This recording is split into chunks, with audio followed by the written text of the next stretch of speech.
The Roman army was known across the ancient world as an unstoppable force.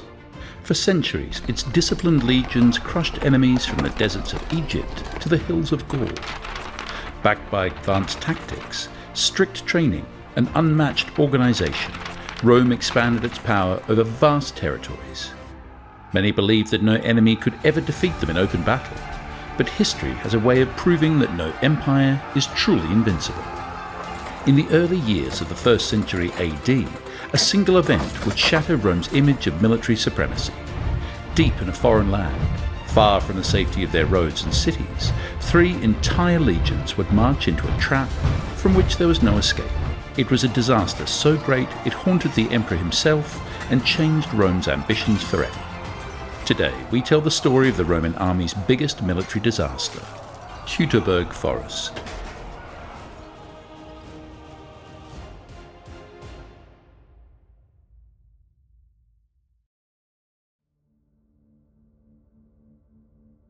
In the early years of the 1st century AD, the Roman Empire was at the height of its power.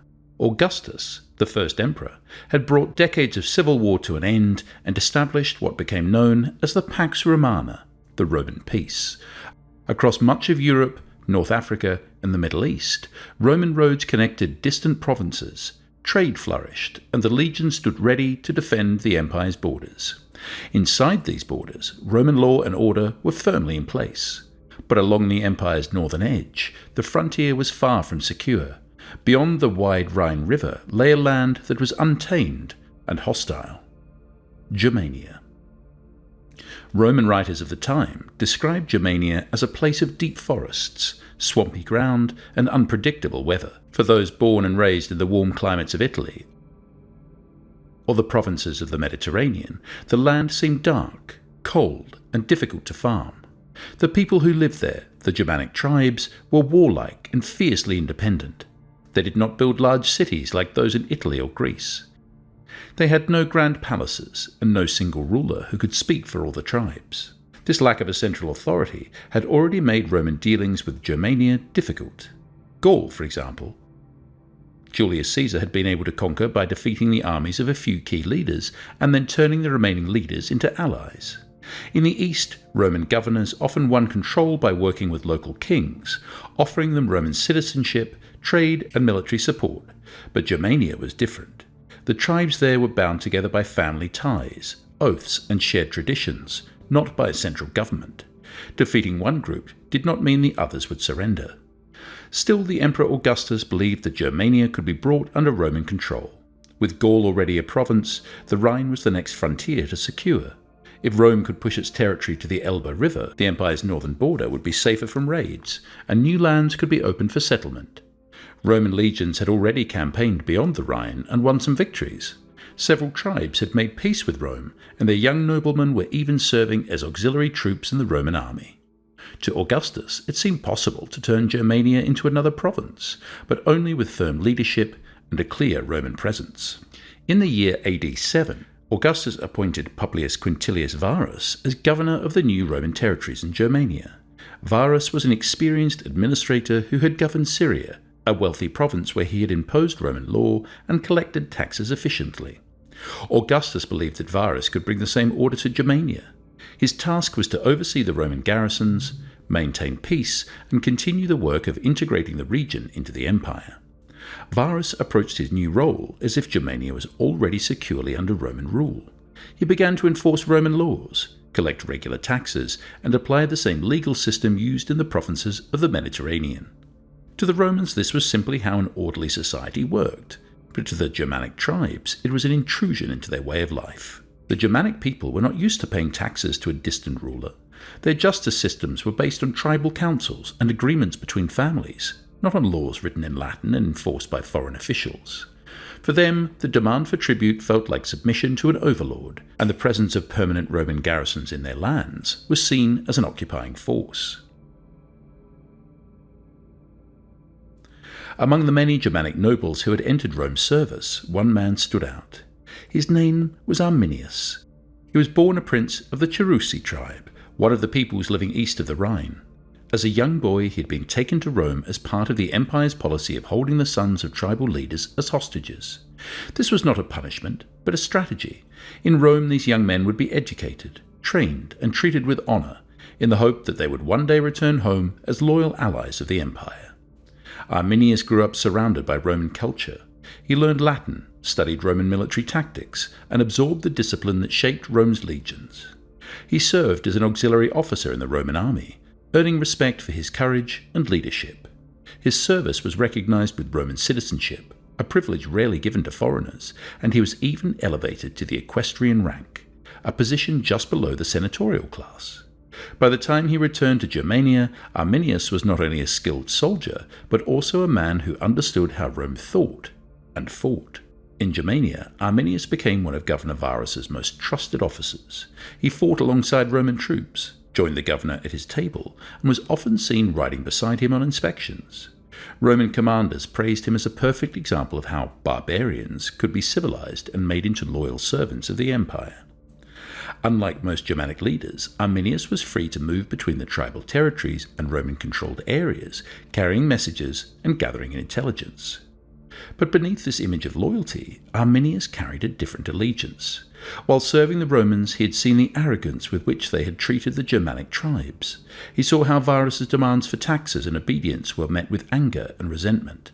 The Roman legal system, with its strict codes and punishments, clashed with the customs of his people. Arminius understood that open rebellion against Rome was risky. The Germanic tribes were scattered and often fought among themselves. The Cherusci, the Chatti, and the Bructeri, and others, each had their own leaders, traditions, and rivalries. No single tribe could face Rome's legions alone, but if they could all be united under one cause, their numbers and knowledge of the land could give them an advantage. Arminius began to work quietly toward that goal. He spoke to the chieftains in private, not as a Roman officer, but as one of their own. He reminded them of Rome's growing power and warned that once their independence was gone, it would never return. He used his military knowledge to explain how the Romans could be beaten, not in open battle, but through careful planning.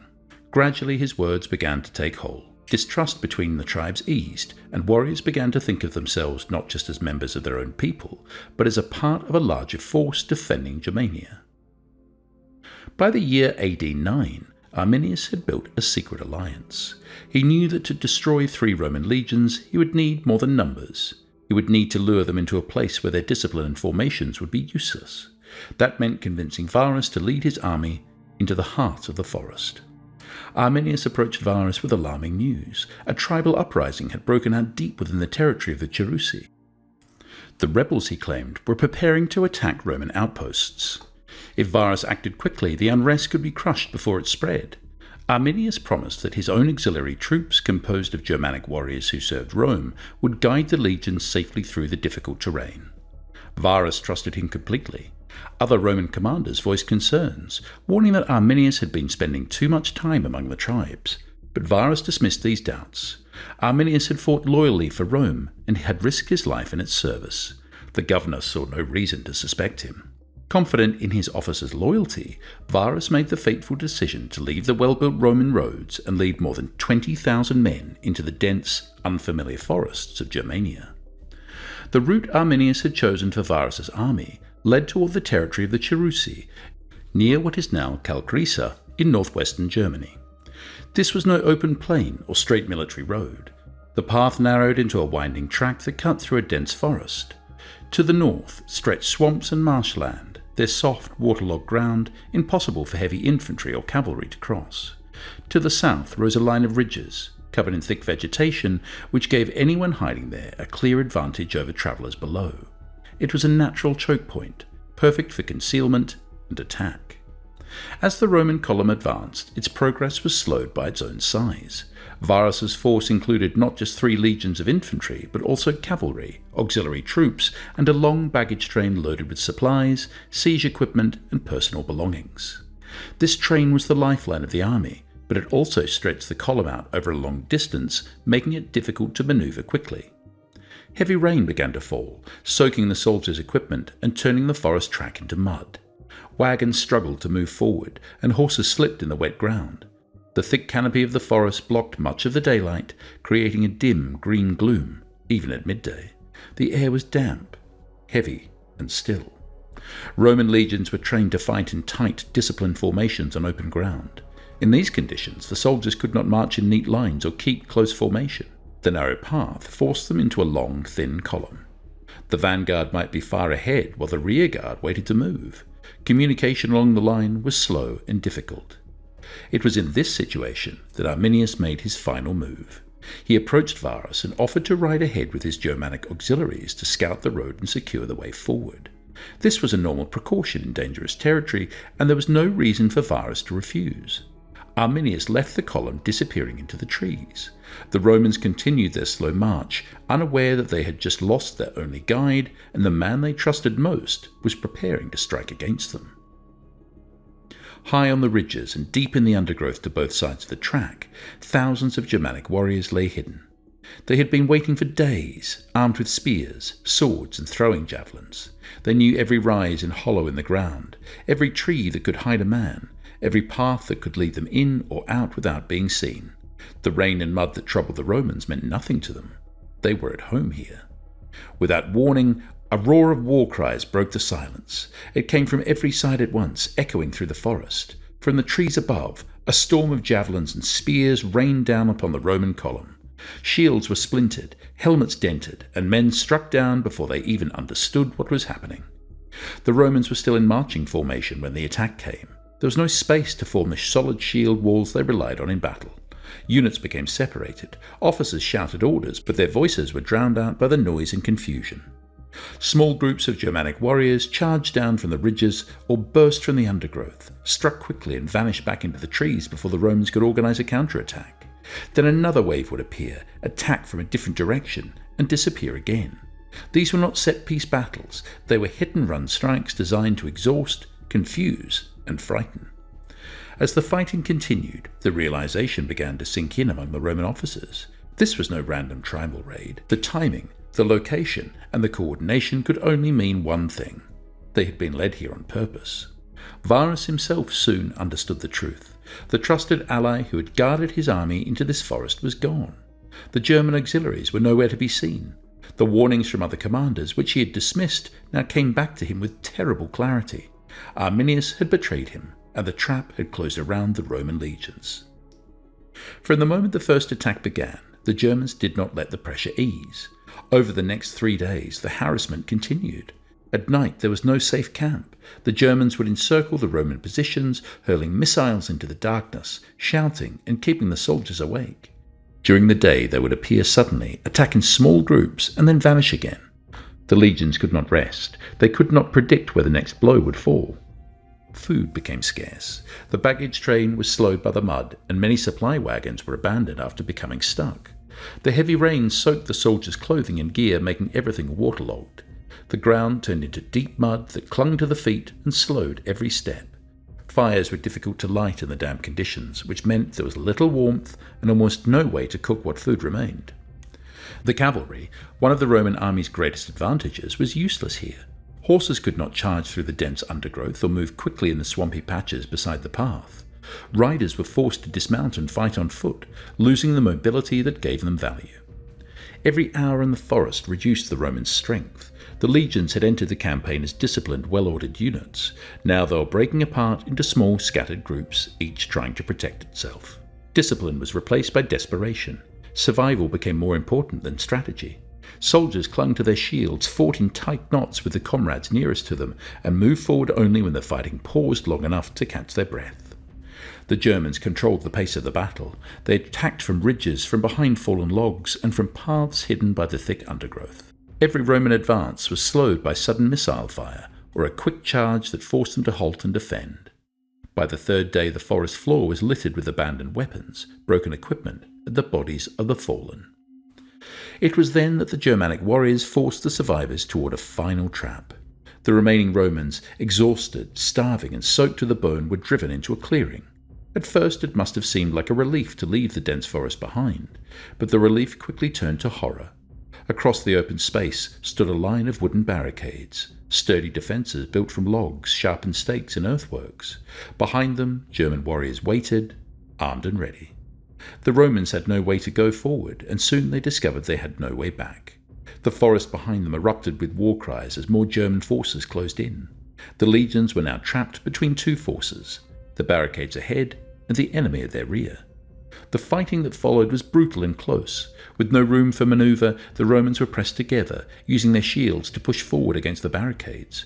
Javelins and stones rained down from above, while German warriors stabbed at them through the gaps in the defences.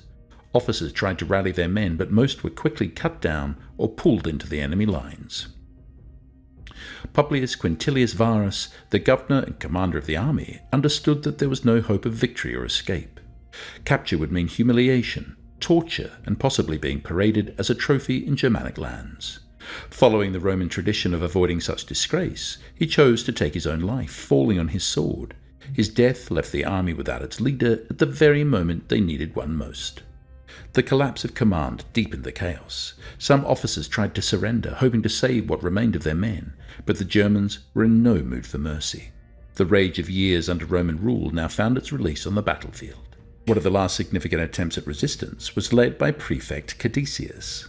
Gathering roughly 4,000 survivors, he ordered them into the Testudo formation, the famous Roman tortoise-shell wall, and tried to storm the German barricades. The formation advanced slowly, shields locking together to protect from missiles above. At first it seemed possible that they might break through.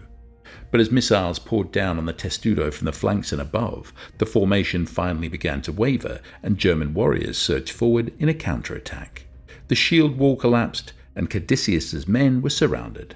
Some fought to the last, while others were dragged down and killed in the mud.